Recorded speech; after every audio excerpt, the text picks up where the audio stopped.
The fabulous road to India, sought over the centuries by many explorers, including Columbus, is within easy reach now by Air France planes. Calcutta is the youngest and most dynamic of the great Indian cities. You can fly there in a few restful and pleasant hours.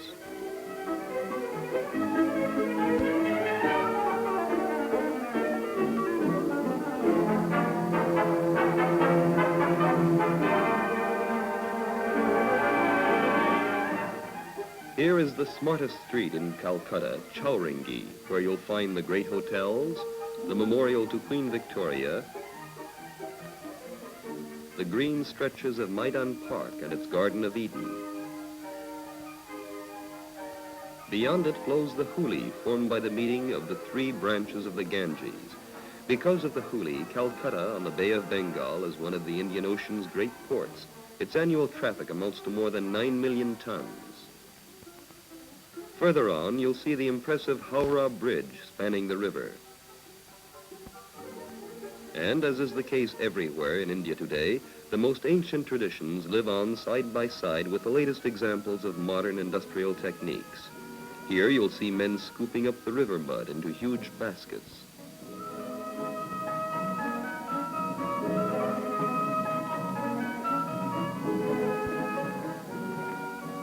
This mud will be carried to an old quarter of the town where a throng of artisans employ it to mold religious statues.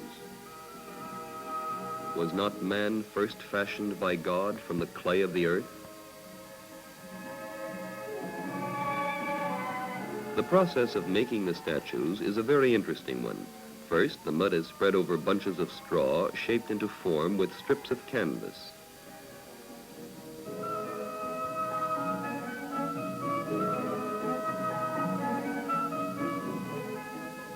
Then the rough mold dries slowly in the sun as the statues gradually assume the form of a god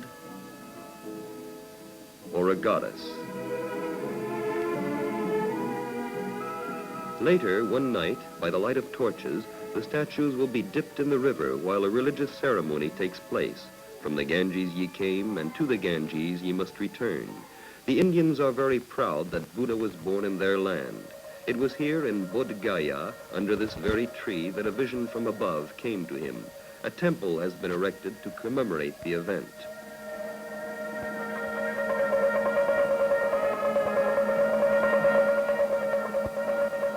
And a colossal tower was erected in Sarnath, the place where Buddha preached his first sermon.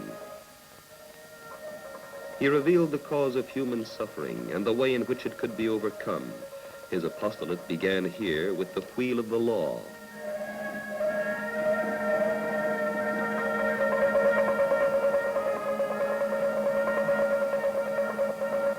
Nearby is holy Benares, which shines resplendent with celestial light. The symbol of Benares is a temple, the most appropriate place to begin a visit of the city. This sanctuary is dedicated to Durga, wife of Shiva.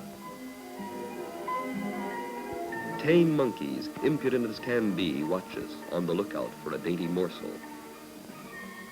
Let us explore the narrow alleys of the old city, where the walls of the houses are decorated with curious, naive paintings in gaudy hues.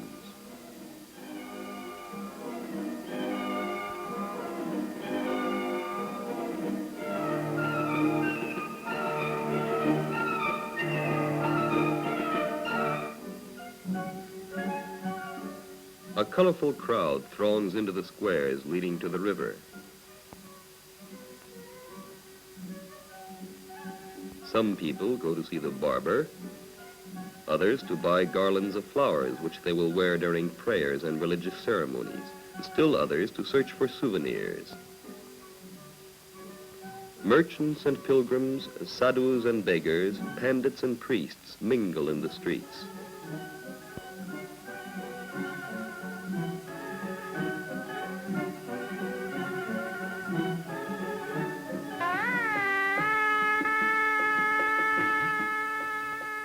These monumental staircases leading down to the river are called Ghats.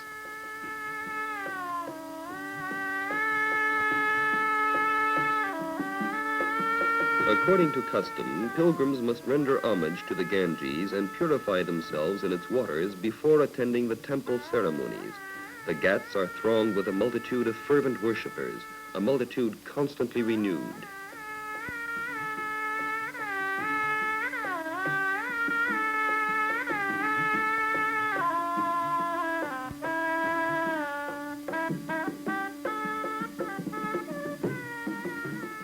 The Hindu holy books teach us that in ancient days, the gods, seeing that men had multiplied on earth, decided to relinquish the use of the river Ganges to its human inhabitants.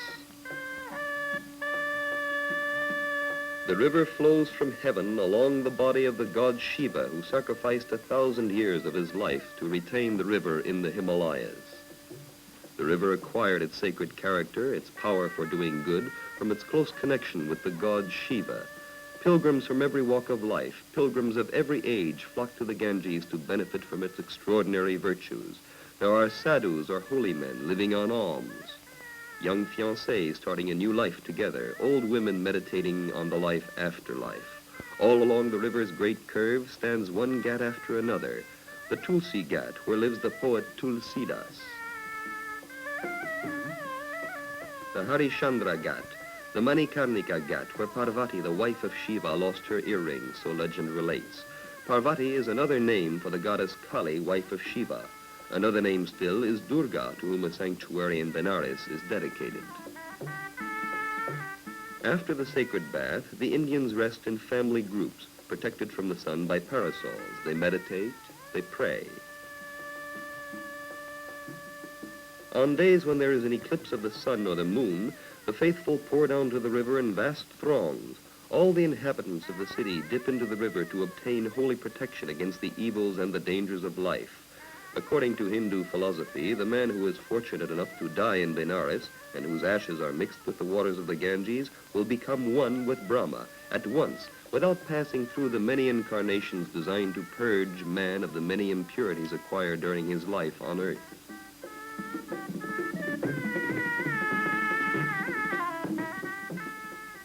Sacred cows wander through the streets and alleys, crowded with eager purchasers. We pass between two close rows of tiny shops. This is an immense and colorful bazaar, one of the most celebrated in the Orient. You'll find saris embroidered with gold, brocaded fabrics, and around the bend in the alley, artisans engraving copper vases and trays.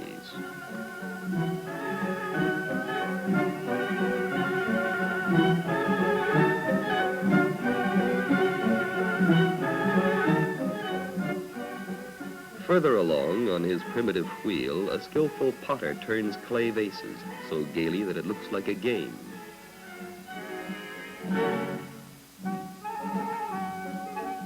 You will see them again on these norias, dipping eternally in the depths of the earth for water. Water, the benefactor which gives fertility to the rich soil of India.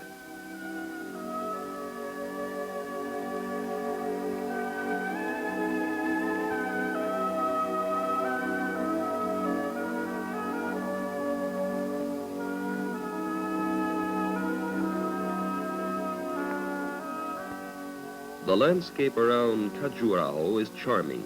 You will stay overnight in a comfortable dak bungalow operated by the Indian government.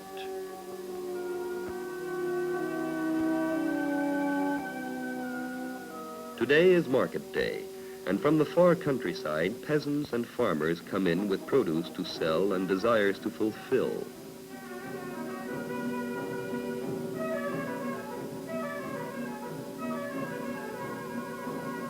The women are decked out in their most beautiful saris. This is an occasion not to be missed. They are magnificently decorated with heavy, solid silver bracelets and necklaces. Among the multitude of merchants, the seller of ankle rings is the most popular.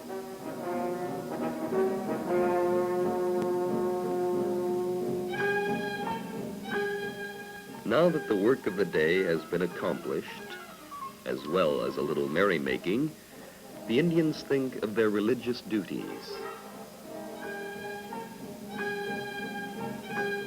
The temples are close by, and to them streams the crowd to honor its gods. Khajuraho was once a powerful and prosperous city. But war and the passage of time have placed a heavy hand on its palaces, its streets, and its squares. In ancient times, there were 85 temples in Khajuraho. Today, there are only 30, dating from the 10th and 11th centuries. But across the ages, they bring us an impressive and touching remembrance of the opulent beauty of Hindu art.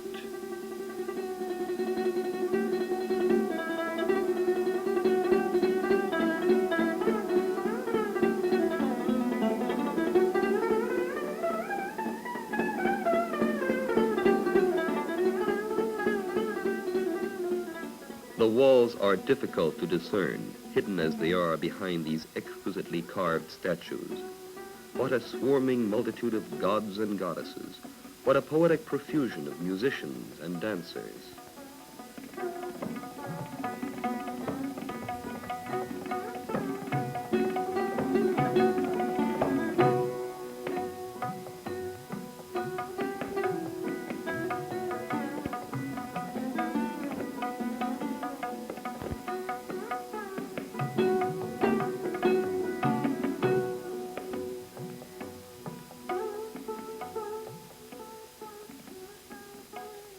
The women of Khajuraho are accustomed to these familiar marvels. They come to the temples to lay out their saris in the sun and wait for them to dry as they gossip.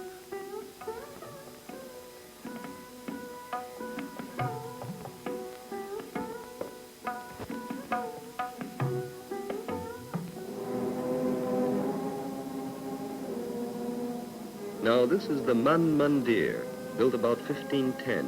Standing some 300 feet over the town of Gwalior. Some of its stones go back as far as the 5th century. Long ago, the old legend says, Prince Suraj Sena was cured of leprosy here by an aged holy man. In gratitude for his miraculous cure, the young prince followed the counsels of the sage and erected the majestic fort. He added to his name the surname of Pal. Your dynasty will last, predicted the sage, as long as your descendants faithfully bear this name. And so it was. His descendants reigned over the country until the day when young Tej Karan refused to bear the sacred name and thereby lost his throne. The roar of the old cannons has been stilled for centuries, but the warlike ardor of the Khajuraho peoples is lively and deep-rooted. One evidence is the dance of the militia of Orissa.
During 4 centuries, the major part of India fell under the domination of the great Mughals, who were Muslims. The Mughals left many traces of their reign in India, and one of the most extraordinary is known as the Taj Mahal. The great Emperor Shah Jahan built it to bury the body of his beloved wife Mumtaz Mahal, who died in childbirth, giving day to her 14th infant. 20,000 men labored 22 years to erect this architectural marvel, a mausoleum in white marble encrusted with semi-precious stones. Then, after completing the tomb, Shah Jahan was imprisoned by his own son Aurangzeb, and he died after a long, regretful look at the Taj Mahal. Like him, linger for a moment or two and gaze at its beauty.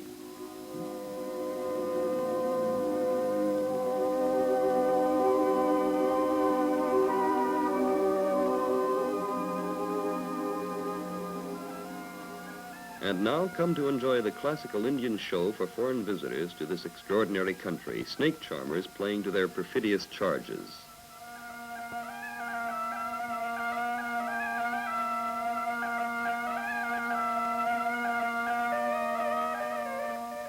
A pleasant drive will bring us to the capital of Rajasthan in only a few hours.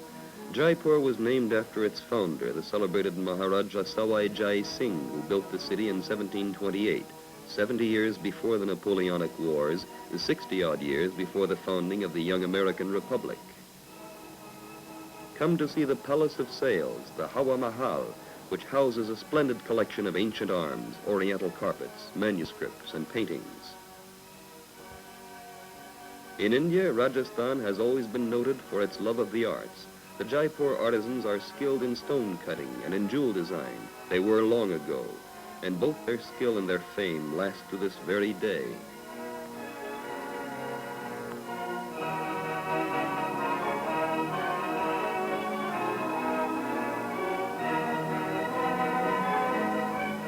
In the center of the city stands the palace of the Maharaja.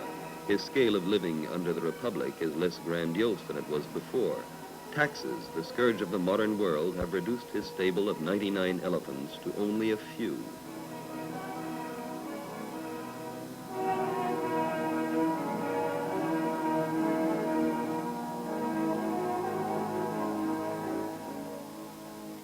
To imagine the splendors of the fabulous India of old, as described in ancient chronicles, you must visit New Delhi. Republic Day is being celebrated in New Delhi.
This day is the national festival of the young Indian Republic, member of the British Commonwealth of Nations, founded in our own era. The extraordinary processions give a striking image of the diversity of races and people which inhabit this immense subcontinent.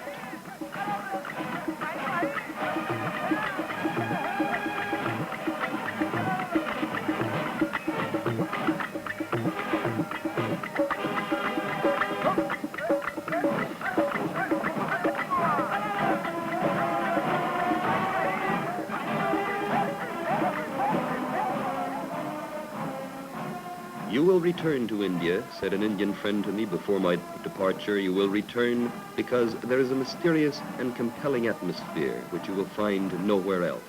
And he added with a smile, you're so close to India now by Air France.